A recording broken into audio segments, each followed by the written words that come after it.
Kızlarınızı ere vermenle, umundaki baksız etadan bosanızla.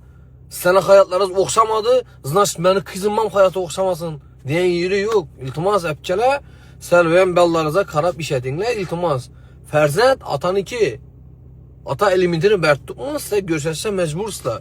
Onda tutup atanın mihrini ayırmanla baladan ya balanın mihrini atadan ayırmanla iltimas size apalar. Azgana bir fikir etinle yaxşı ajratıp aldığınızla dalişi ne oladı? Bu ikşamay tuttu ağa ne çumunda tuttu boladat tuttu. Balla kıynalık gitti apala kızlarınızın bu derece taşımanla o kızlar yaşası böyle ki apala yer mi oturttu? Adeta gerek bir oturuyordu. O nice çeksin o sırf köpepke. O özünüzü hayatınız okşaman, elinizi yiyip ömrüne zaval olup oturtsuyuz da doğru mu?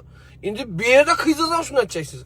İltimasım apala, ekele, ağala, öylerinizde otursak, turay onunla. Bar elin yana den erkekler size ağasla.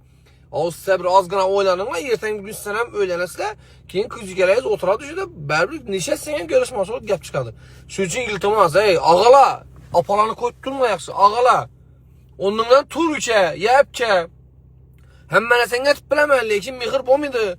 Şu elinden bu faydalı bir turuzup bir yok desem deyip kattırak geplep turuzup koşup iltimas ağala. Bundan aile bu muydu Allah'ına özü bile özü öpçe dedi. Ben de kızam yaş, istican.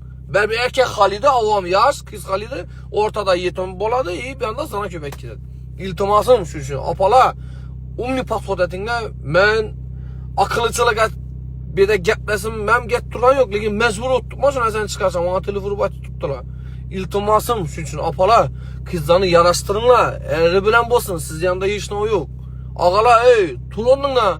Bar elin yana, appar mı? Ama ata gerek mi? Ben ata bulup bilinme, yerten ben öğleneme. Benim ballarım boladı. Ben ballarıma mihir bergen vakti bu kişine hep öksünü biriydi. O geplen ne iltimas ağalar? Rahmet. Saksanız balası da. Taşak koyun la şimdi ağalara. Yersinler. Ya apalara.